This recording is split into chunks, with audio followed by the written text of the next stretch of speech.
me gustaría que volviéramos allí por un momento, porque es una ilustración perfecta de lo que significa oír. De modo que si usted se pregunta lo que significa oír la palabra de Dios, puedo darle un ejemplo basado en mi propia experiencia personal con Proverbios 4. Mientras estaba allí en el hospital y descubrí estos versículos, me di cuenta de que me ofrecían salud o medicina. Y me dije, esto es lo que voy a hacer. Estoy agradecido por lo que los médicos han hecho, pero no han podido darme sanidad. Así que tomé la palabra de Dios como mi medicina. Cuando dije esto, me dio la impresión de que Dios me había hablado. No de manera audible, pero sí claramente. Él dijo, cuando los médicos prescriben a alguien una medicina, las instrucciones para tomarla están en el frasco. Luego me dijo, este es el frasco de mi medicina, y las instrucciones están escritas en él, así que léelas. Entonces me di vuelta y observé que hay 4 instrucciones para tomar la palabra de Dios como medicina. Como sabrá, si un médico le da una medicina en el mundo natural, pero usted no la toma conforme a las instrucciones, el médico dirá que no puede esperar ninguna mejoría. Así que si usted tiene este pasaje delante de usted y si lo oye, le daré las 4 instrucciones para tomar la palabra de Dios como medicina. Y tal vez no existe una sola persona que no necesite estas instrucciones en algún momento de su vida. Muy pocas personas logramos vivir la vida entera sin algún encuentro con la enfermedad. Así, pues, tome nota y téngalas a mano cuando surja la necesidad. Estas son las 4 instrucciones. Número 1. Está atento a mis palabras. Número 2. Inclina tu oído a mis razones. Número 3. Que no se aparten de tus ojos. Y número 4, guárdalas en medio de tu corazón. Pensemos ahora un poco lo que hay implícito en esas 4 instrucciones. En primer lugar, preste atención. Cuando usted acude a la Biblia y a la palabra de Dios, tiene que darle su atención absoluta y exclusiva. No se distraiga. Trate de desconectarse de todas las demás voces, influencias o impresiones. Preste total atención a la palabra de Dios. Después de todo, es Dios hablándole a usted y vale la pena escuchar lo que Él tiene que decir. La segunda instrucción es inclina tu oído o reclina el oído. Y ese es un acto de humildad. De hecho, esto me hace pensar en África porque me he referido a esto. Sucede que en la escuela primaria o intermedia, si un alumno se presenta ante el profesor con su libro de ejercicios, se pone de pie delante del profesor con el libro abierto e inclina su cabeza, inclina su oído. En otras palabras está diciendo, usted es el profesor, yo soy el alumno. ¿Le comprende? Así que esa actitud de inclinar su oído significa, quiero que me enseñen, estoy dispuesto a aprender, necesito aprender. Como verá, yo mismo tenía ese problema porque mi impresión del cristianismo hace mucho tiempo era que si alguien se volvía cristiano, debía esperar una vida infeliz. Y mi actitud era, no estoy seguro de que valga la pena ser infeliz. Y yo mantuve esa actitud incluso después de haber nacido de nuevo. Así que cuando estudié la Biblia, parecía que todo el tiempo me decía, Dios quiere que estés sano, quiere que seas fuerte, que seas exitoso. Y yo decía, eso es demasiado bueno para ser verdad. No es posible que eso sea lo que la Biblia quiera decir, debe ser otra cosa.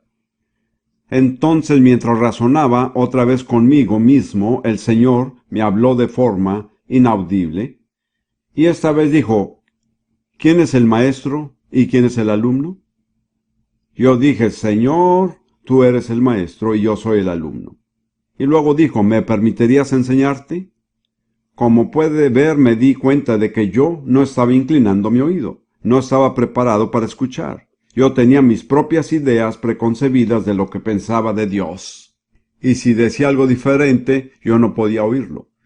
Ahora bien, aquellos que no tienen un trasfondo cristiano tal vez no tengan ese problema. En muchos sentidos, tienen una ventaja. Empiezan con una mente abierta. Pero para aquellos de nosotros, y somos muchos aquí, que tenemos algún tipo de trasfondo cristiano, hemos heredado quizás una gran cantidad de tradiciones e ideas preconcebidas que no se conforman con la Biblia. Y con frecuencia nos resulta muy difícil oír lo que Dios dice, porque es algo diferente de lo que esperamos oír de Él. De modo que la solución para esto es inclinar su oído, agachar su cabeza, ser humilde, ser enseñable. He sido maestro bajo diversas circunstancias. Sé que es imposible enseñar a personas que no quieren. Puede hacer todos los ademanes, puede ir a todas las conferencias, pero sin resultados. Tiene que haber un deseo de ser enseñado, una actitud de estar dispuesto a aprender. La tercera instrucción es: no se aparten de tus ojos. Y eso, creo yo, significa enfocarse en la palabra de Dios. No mire la Biblia a medias y otras cosas a medias, porque éstas pueden contradecir lo que la Biblia dice. Es todo en realidad, en un sentido, todo lo que significa encerrarse con Dios y con lo que Él le dice. Por medio de la Biblia, no se distraiga. No permita que ninguna otra influencia lo aparte de lo que Dios está diciendo. En la enseñanza profesional, y estoy seguro de que algunos de ustedes son maestros, solíamos enseñar la escuela primaria y enseñábamos a los estudiantes que hay dos canales principales a la atención de un niño: el canal del oído y el canal de la vista. Y una buena enseñanza usa las dos. Un video es de alguna manera más eficaz que una grabación de audio, porque usa tanto el canal visual como el auditivo. Como ve, Dios se adelantó unos 3000 años a la enseñanza de los psicólogos, porque Dios habla de la vía del oído y del ojo. El resultado final es guardarlas en medio de su corazón. El propósito de todas estas instrucciones es tener la palabra de Dios en su corazón, en el centro mismo de la personalidad humana. El siguiente versículo de Proverbios, versículo 23, dice: sobre toda cosa guardada, guarda tu corazón, porque de él mana la vida.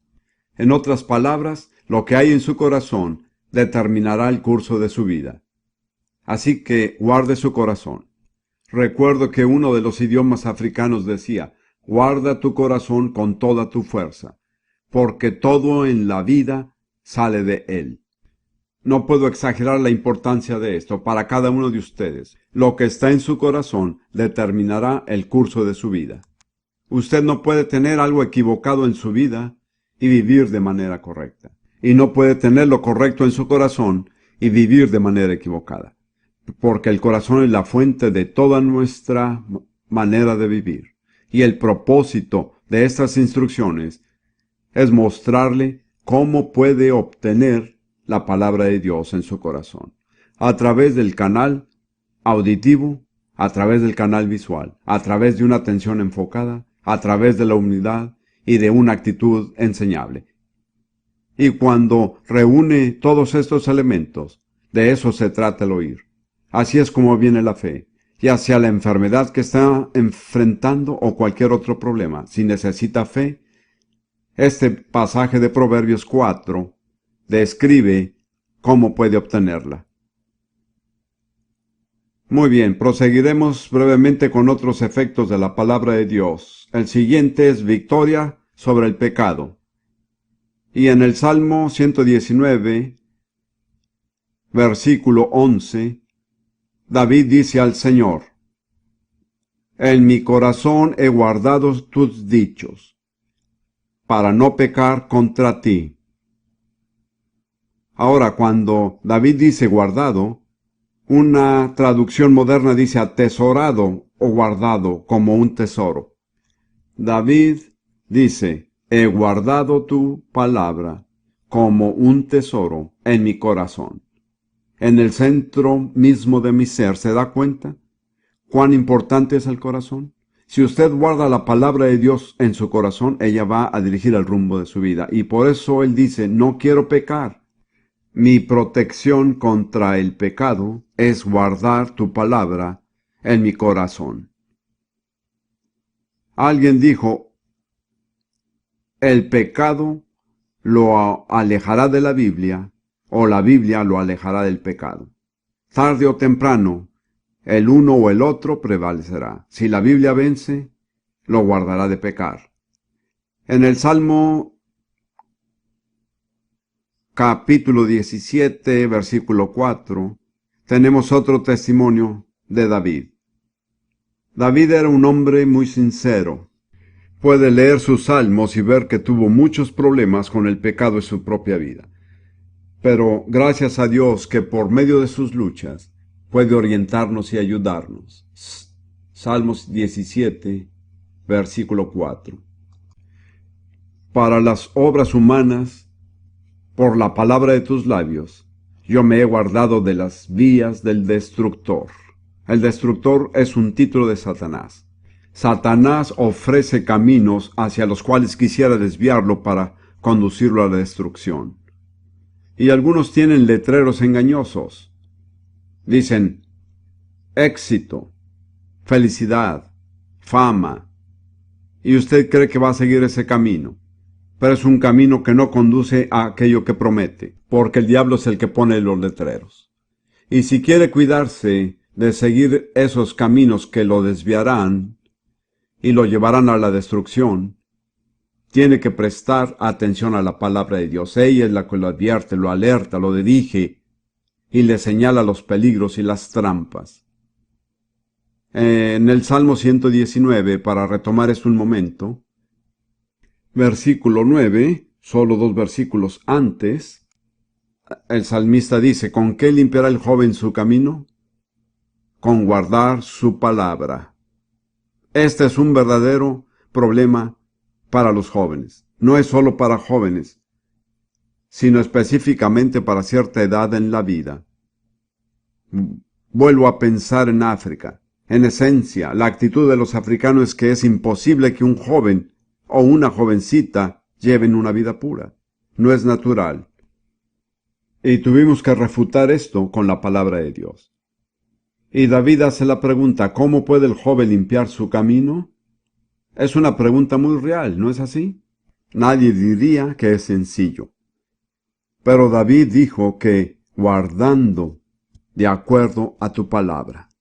Una vez más, ¿la palabra de Dios lo alejará del pecado o el pecado lo alejará de la palabra de Dios? Si usted descubre que empieza a interesarse menos en la Biblia, será mejor que evalúe qué está desplazando el lugar de la Biblia en su vida, porque podría ser algo desastroso. La Biblia no solo da la victoria sobre el pecado, sino que da la victoria sobre Satanás. Eso es muy, muy importante.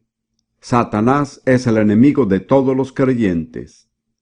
Todo el tiempo nos ataca, busca desviarnos, nos lleva a la tentación. Pero él no tiene que prevalecer. Nosotros podemos vencerlo. Tenemos un arma y es la palabra de Dios.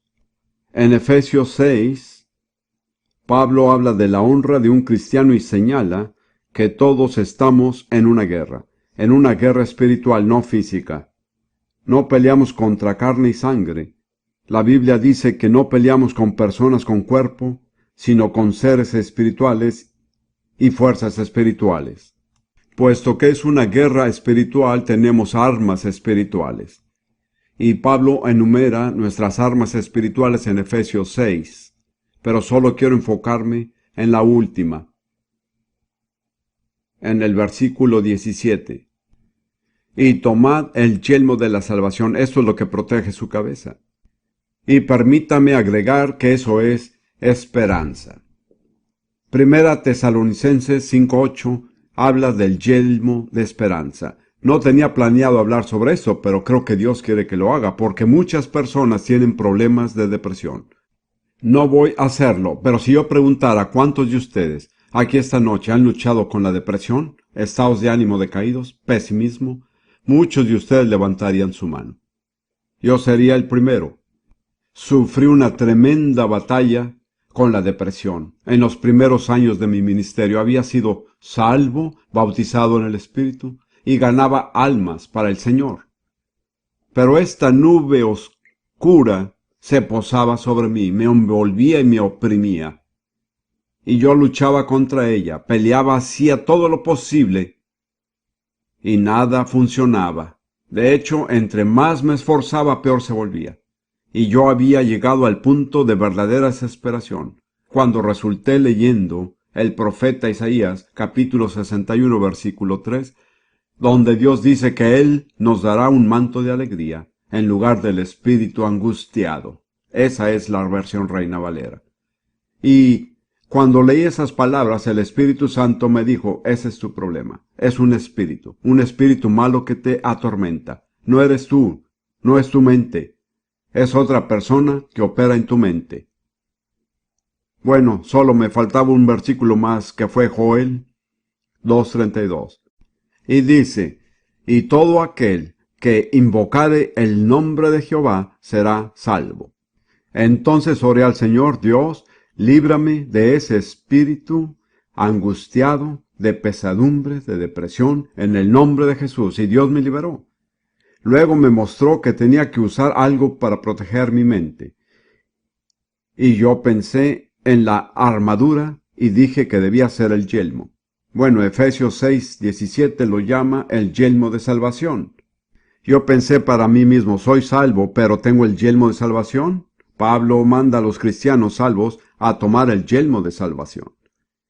Y yo no sabía lo que eso era, pero busqué un pasaje paralelo en Primera de Tesalonicenses 5:8, que dice, la esperanza de salvación como yelmo. Entonces me dije, mi yelmo es la esperanza. Eso protegerá mi mente. Y luego estudié y vi que en la Biblia la esperanza es esperar confiadamente lo bueno. Y Dios me mostró que yo tenía que cambiar por completo mi manera de pensar. Yo era por naturaleza un pesimista.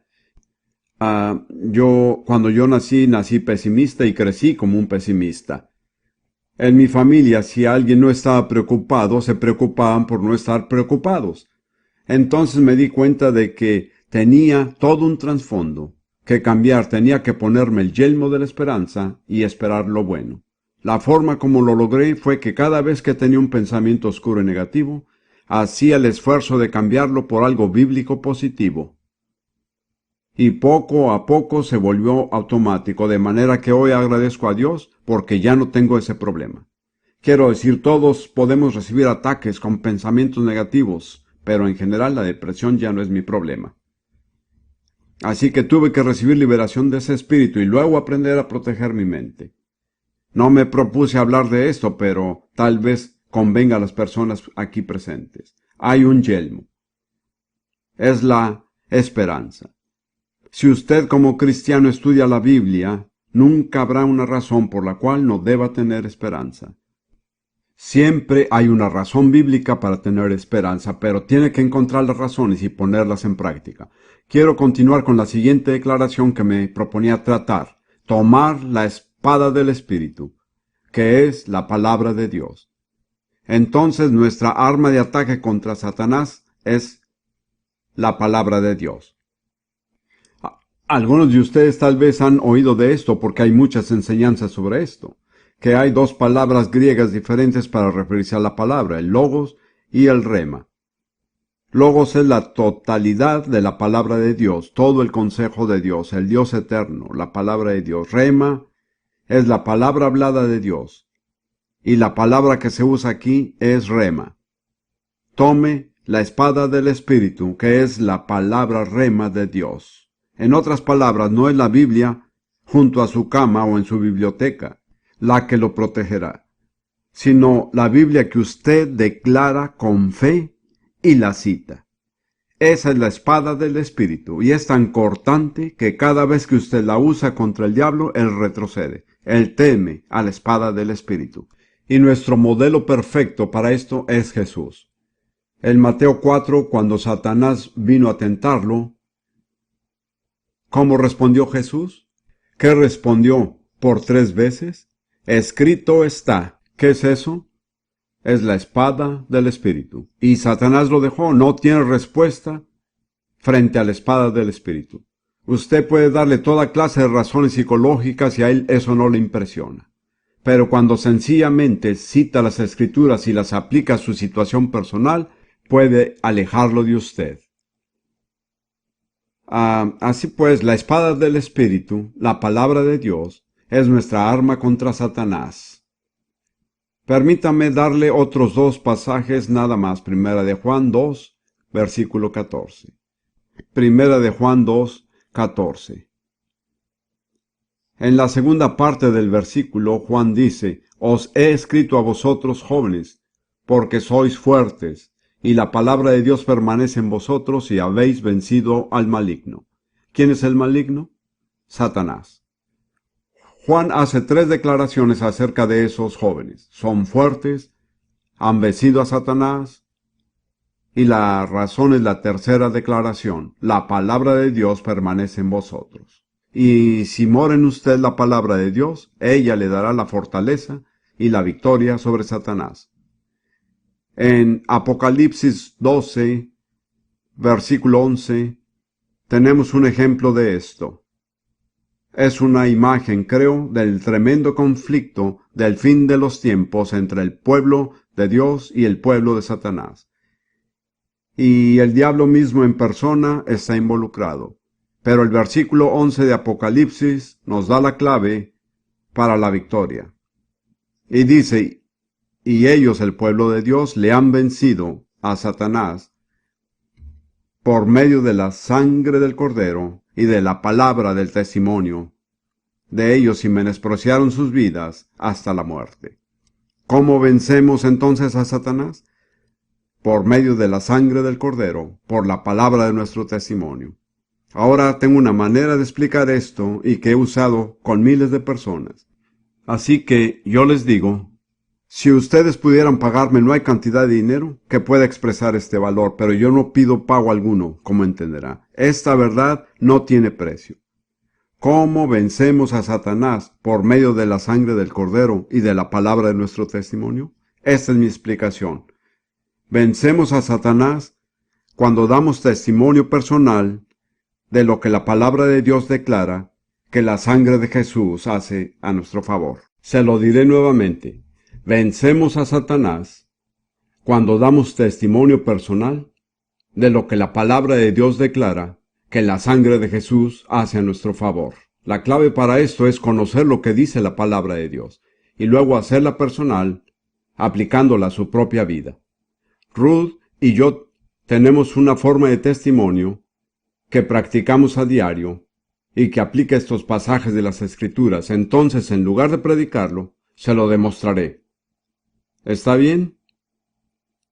Mi cuerpo es templo del Espíritu Santo. Ha sido redimido, limpiado y santificado por la sangre de Jesús. Mis miembros, las partes de mi cuerpo, son instrumentos de justicia consagrados a Dios para su servicio y para su gloria. El diablo no tiene lugar en mí, ni poder sobre mí, ni reclamos pendientes en contra mía. Todo ha sido saldado por la sangre de Jesús. Yo venzo a Satanás por medio de la sangre del Cordero y de la palabra de mi testimonio, y no amo mi vida como para temer la muerte. Mi cuerpo es para el Señor, y el Señor es para mi cuerpo. Estas declaraciones han sido tomadas de la Biblia. Ahora bien, yo no sé por qué deberíamos tener todas las bendiciones mientras usted está sentado.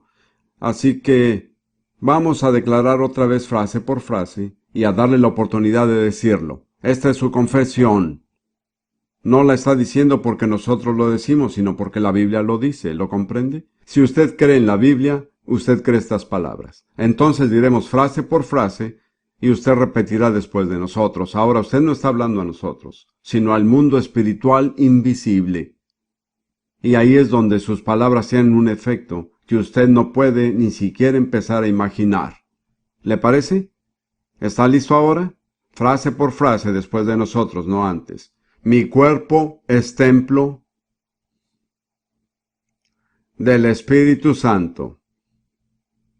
Ha sido redimido, limpiado y santificado por la sangre de Jesús. Mis miembros, las partes de mi cuerpo, son instrumentos de justicia, consagrados a Dios, para su servicio y para su gloria. El diablo no tiene lugar en mí, ni poder sobre mí,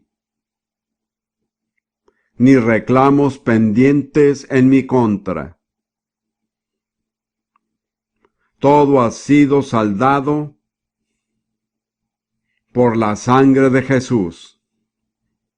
Yo venzo a Satanás por medio de la sangre del Cordero y de la palabra de mi testimonio. Y no amo a mi vida como para temer a la muerte. Mi cuerpo es para el Señor y el Señor es para mi cuerpo. Amén. Si usted realmente cree eso, tiene que dar gracias a Dios. Dedique un momento nada más a darle gracias. Eso es la expresión de su fe. Ahora, quiero señalar una cosa más. Solo hay una clase de cristiano que tiene el derecho de decir eso. Dice acerca de estos cristianos que ellos menospreciaron su vida hasta la muerte. En otras palabras, estaban totalmente comprometidos. Para ellos lo más importante no era permanecer vivos, sino hacer la voluntad de Dios. Entonces tiene que evaluarse. ¿Está usted comprometido? Satanás no teme a los cristianos que no están comprometidos, se ríe de ellos. Pero los cristianos comprometidos son una amenaza para él, porque no puede derrotarlos, ¿se da cuenta? Muy bien, ese es solo un ejemplo de la palabra de Dios usada como un arma contra Satanás. Ahora pasemos a otro aspecto de la palabra de Dios, que es limpiar, lavar o santificar. Se pueden usar varias palabras. Usted sabe que la palabra santificar significa ser santo. Así que la palabra de Dios lo lava, lo limpia, lo santifica, no por fuera sino interiormente. Usted sabe cuán terrible es estar realmente sucio, acalorado y pegajoso, sin tener la posibilidad de lavarse. Y ahí está, y le toca soportarlo. Como un soldado en tiempos de guerra nos encontramos frecuentemente en esa condición. Pero piense cuánto más serio sería estar sucio por dentro y no tener manera de lavarse. Qué privilegio inestimable es saber cómo podemos limpiarnos. Piensa en los billones de personas hoy sobre la tierra que no saben cómo ser limpios. ¿Qué privilegio tenemos? Leamos Efesios 5, 25 y 27. Pablo compara la relación entre un esposo y su esposa a la relación que hay entre Cristo y su iglesia, que se llama la novia de Cristo. He aquí lo que dice: Maridos, amad a vuestras mujeres. Permítame hacer aquí una pausa para decir a los esposos que esta no es una recomendación, es un mandato. Hay un libro, no sé si ya lo ha leído o no, tiene un título largo: Hágase un favor a usted mismo, ame a su esposa. Y realmente es una tontería no amar a su esposa, se lo aseguro. Muy bien, maridos, amad a vuestras mujeres así como Cristo amó a la iglesia y se entregó a sí mismo por ella, para santificarla, habiéndola purificado en el lavamiento del agua por la palabra de Dios. Y esa es rema, la palabra hablada, no logos, a fin de presentársela a sí mismo una iglesia gloriosa, que no tuviese mancha, ni arruga, ni cosa semejante, sino que fuese santa y sin mancha. Esa es la iglesia que Jesús se dispone a tomar como su esposa. Pero para que la iglesia llegue a esto, debe ser limpia y santificada con el lavamiento de agua por la enseñanza, la predicación y la enseñanza de la palabra de Dios. He predicado en muchas congregaciones en todo el mundo y realmente he descubierto que hoy día los carismáticos y pentecostales tienen cierto conocimiento de la alabanza y adoración. Hemos tenido coros maravillosos que nos han acompañado para cantar. Podemos aplaudir, gritar, emocionarnos, eso es bueno. Pero he descubierto que hay una diferencia en una congregación que recibe con regularidad la enseñanza de la palabra de Dios. Hay una pureza y una santidad en su adoración que no se encuentra en una congregación que simplemente viene y expresa sus sentimientos, pero que no ha experimentado la limpieza de la palabra de Dios.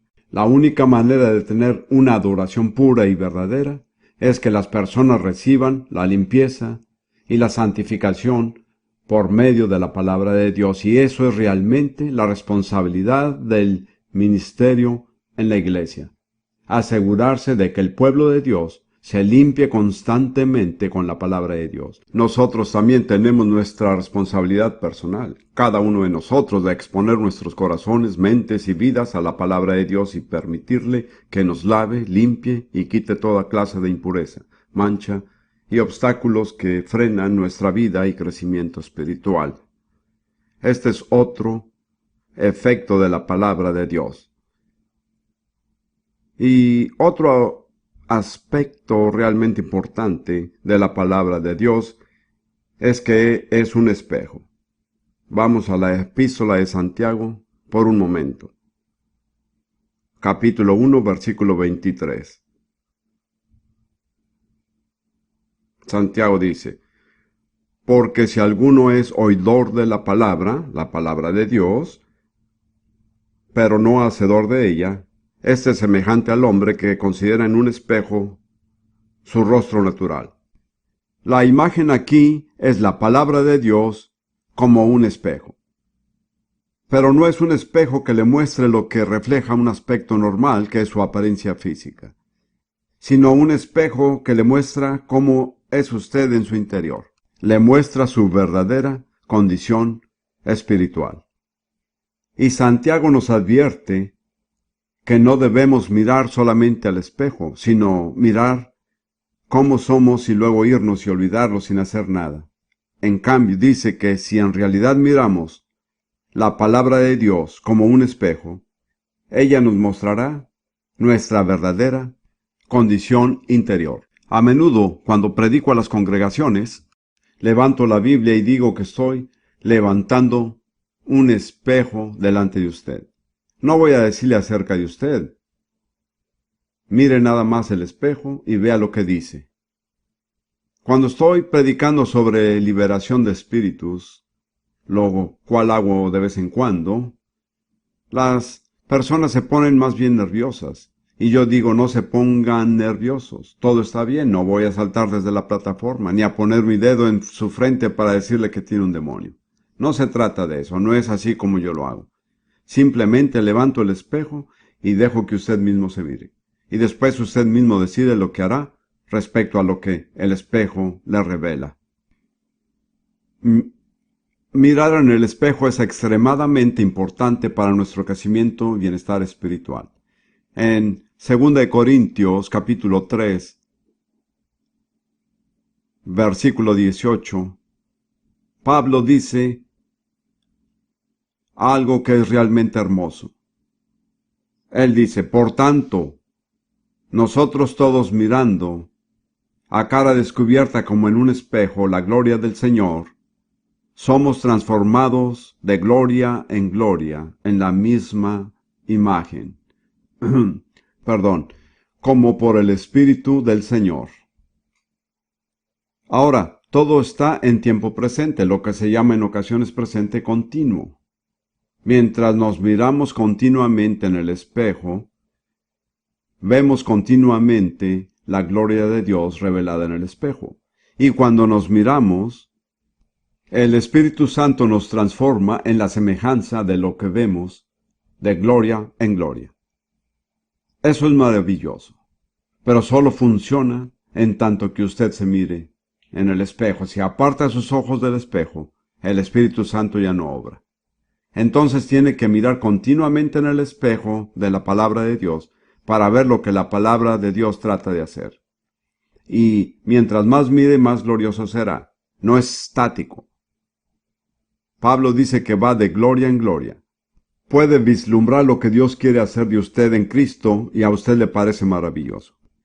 Y la próxima vez que usted mira, Dios le muestra que esa era una etapa nada más, pero que hay mucho, muchísimo más. Pero por favor, comprenda esto.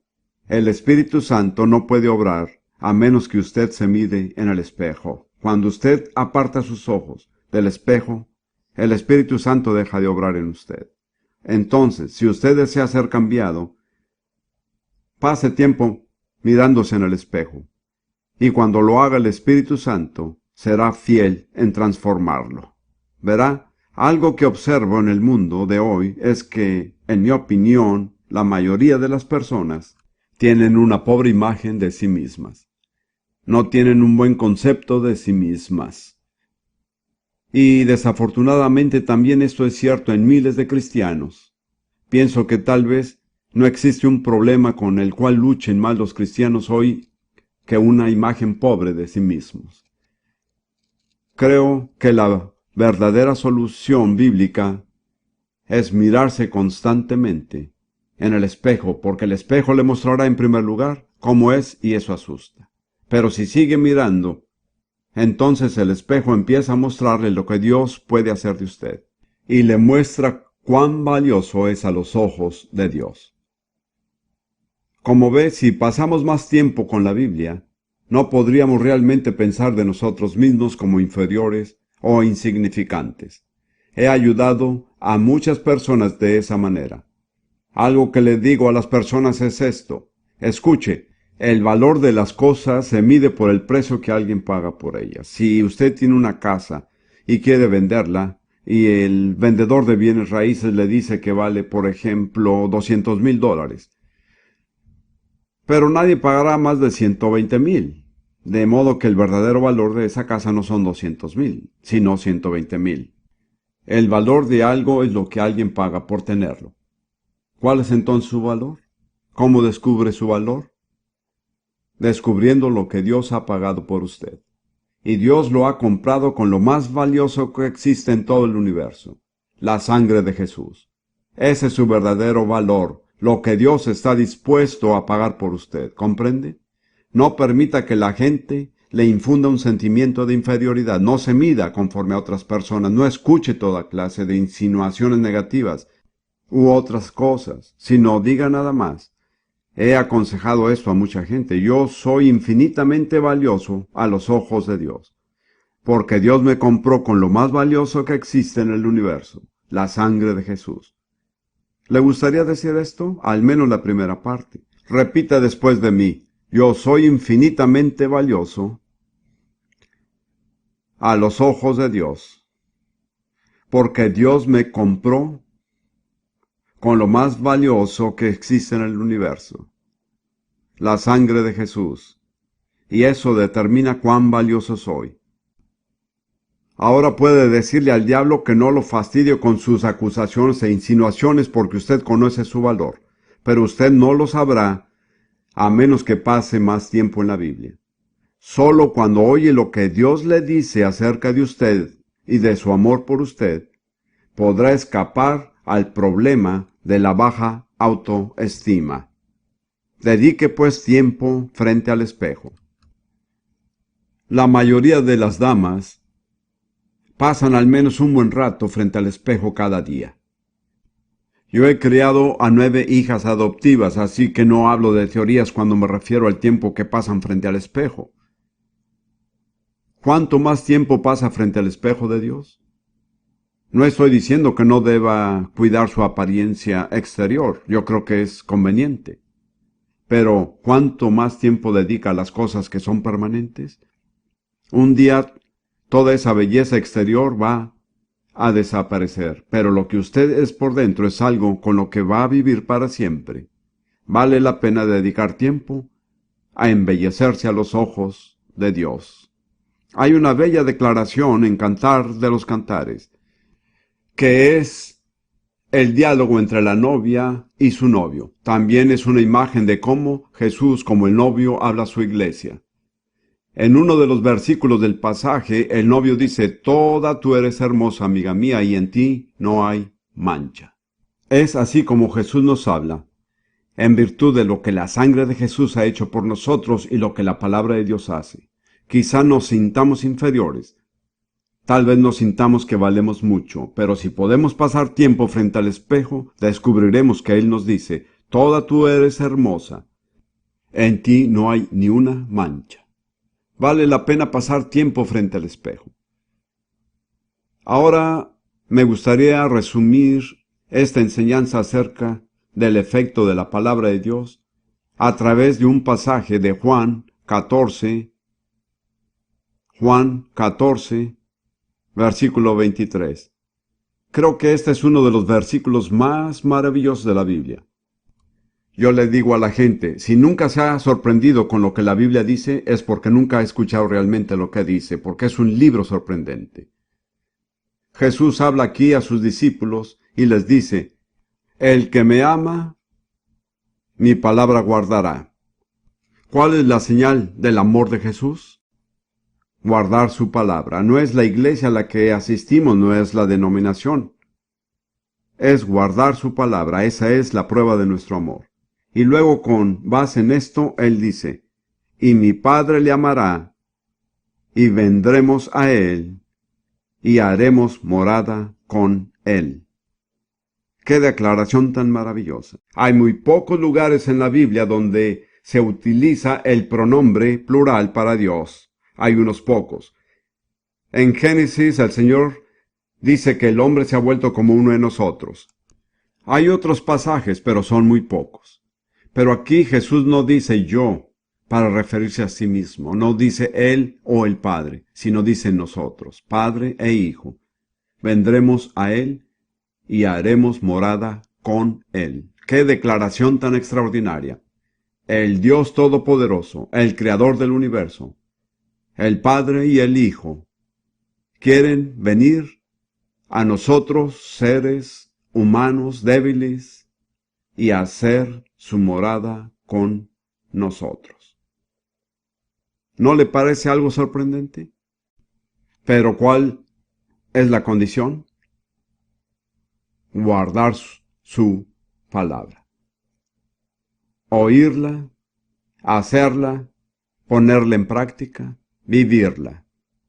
Y sobre ese fundamento, nosotros nos podemos convertir en un hogar para el Dios Todopoderoso. Un hecho asombroso de la Biblia es que realmente el propósito del Evangelio no es llevarlo al cielo, sino traer el cielo a nosotros.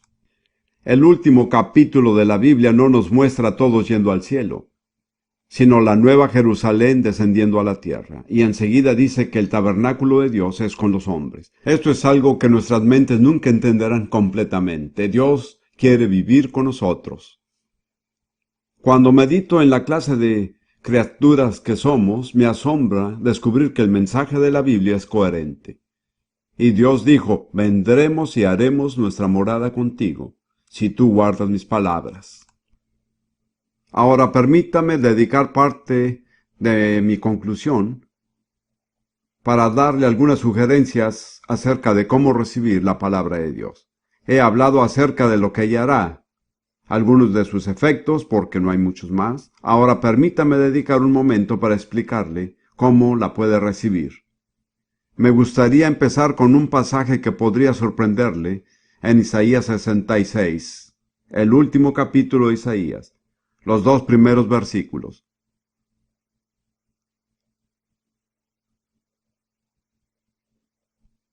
Isaías 66, 1 y 2. Esto tiene que ver precisamente con lo que estaba diciendo acerca de que Dios quiere hacer su morada con nosotros. Jehová dijo así: el cielo es mi trono, y la tierra el estrado de mis pies. ¿Dónde está la casa que me habréis de edificar? ¿Y dónde el lugar de mi reposo? ¿Qué clase de edificación van a construir para mí? ¿Qué clase de templo, de catedral? Dios dice: eso no me impresiona. Él dice: mi mano hizo todas estas cosas, y así todas estas fueron hechas, dice Jehová. Ahora viene el mensaje: pero mirará a aquel que es pobre y humilde de espíritu, y que tiembla a mi palabra. Ahí hay 3 requisitos. Sentirse pobre. Usted recuerda que Jesús dijo: bienaventurados los pobres en espíritu, porque de ellos es el reino de los cielos. Eso no significa que seamos cobardes o tímidos, significa que vemos cuán pobres somos por nosotros mismos, cuán necesitados estamos de Dios. Y luego dice: humilde de espíritu. Eso significa que lamentamos todas las cosas que hemos dicho y hecho que han contristado a Dios y lo han alejado de nuestra vida, que han hecho imposible para Él realmente hacer su morada con nosotros. Y luego dice, y esto es sorprendente: el que tiembla a mi palabra. Así que uno de los requisitos para recibir la palabra de Dios es temblar ante ella. El temblor demuestra miedo y demuestra reverencia. Creo que lo que acabo de mencionar explica la razón. Si nos dijeran que Dios Padre y que Dios Hijo van a venir a este edificio dentro de 5 minutos, yo no sé qué haría usted, pero yo temblaría. Yo me preguntaría: ¿estoy yo listo? ¿Qué van a hacer? ¿Cómo lo esperamos? ¿Cómo podemos nosotros, pobres seres terrenales y humanos, estar frente a Dios Padre y Dios Hijo? Pero Jesús dijo: si guardan mi palabra, mi Padre y yo vendremos y haremos morada con ustedes. Entonces comprendo por qué Dios espera, en cierto sentido, que temblemos a su palabra. Porque es Dios en persona que viene a nuestra vida. He dicho muchas veces a las personas que, si quieren saber cuál es su actitud hacia Dios, examinen cuál es su actitud hacia su palabra, porque esa es su actitud hacia Dios. Usted no ama a Dios más de lo que ama su palabra. Usted no obedece a Dios más de lo que obedece a su palabra. Usted no tiene más lugar en su vida para Dios de lo que le dedica a su palabra. Entonces, si quiere saber cuánto significa Dios para usted, descubra cuánto significa para usted su palabra. Esa es la respuesta, porque la palabra es la forma como Dios viene a nuestra vida. No creo que Dios quiera atemorizarnos, pero sí creo que nos quiere reverentes. Creo que Él desea un temor reverencial. No puedo entrar en detalle, pero una de las frases que usa la Biblia frecuentemente es el temor del Señor. Eso no significa que tengamos miedo de ser castigados, sino que tenemos un gran temor reverencial. Y si mira especialmente el libro de Proverbios y los Salmos, lo que la Biblia dice acerca del temor del Señor es: no hay nada que contenga promesas de bendición más grandes en toda la Biblia que el temor del Señor.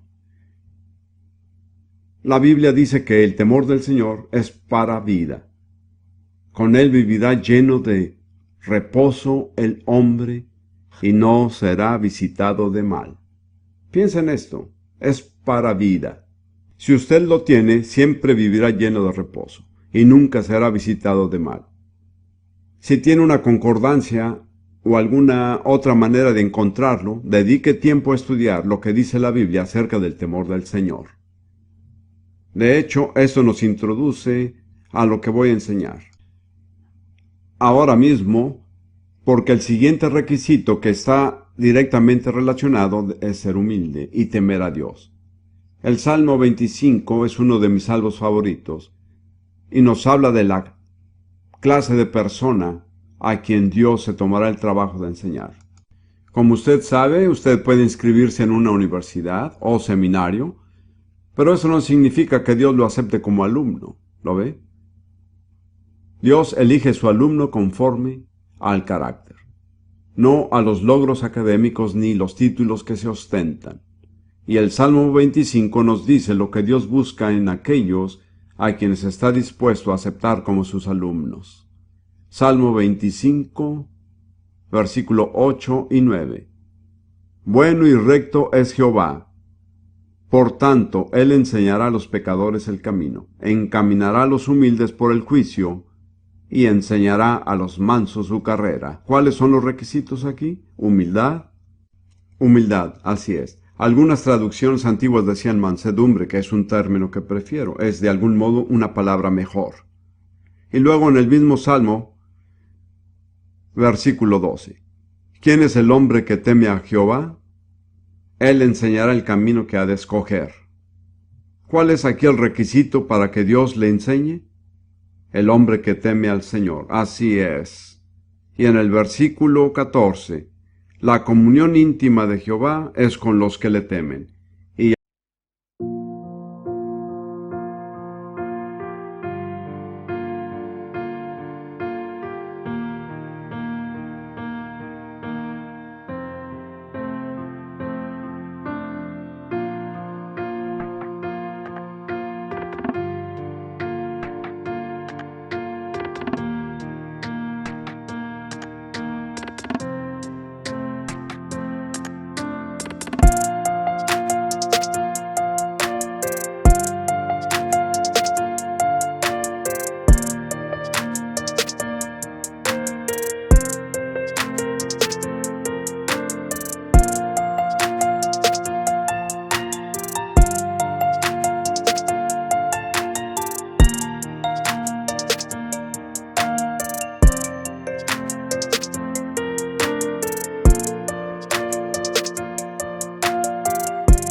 Y a ellos hará conocer su pacto. La comunión íntima significa el consejo secreto del Señor. ¿Con qué clase de personas comparte Dios sus planes íntimos? Con quienes le temen. Así es. Esta es la actitud que debemos cultivar. En otro lugar, la Biblia nos dice que debemos escoger el temor del Señor. Si no lo escogemos, no lo tendremos. En Proverbios 1 dice que sobreviene el desastre a aquellos que no escogieron el temor del Señor.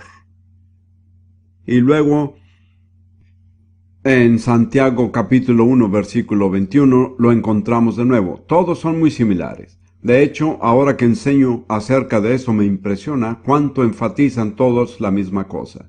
Santiago capítulo 1 versículo 21.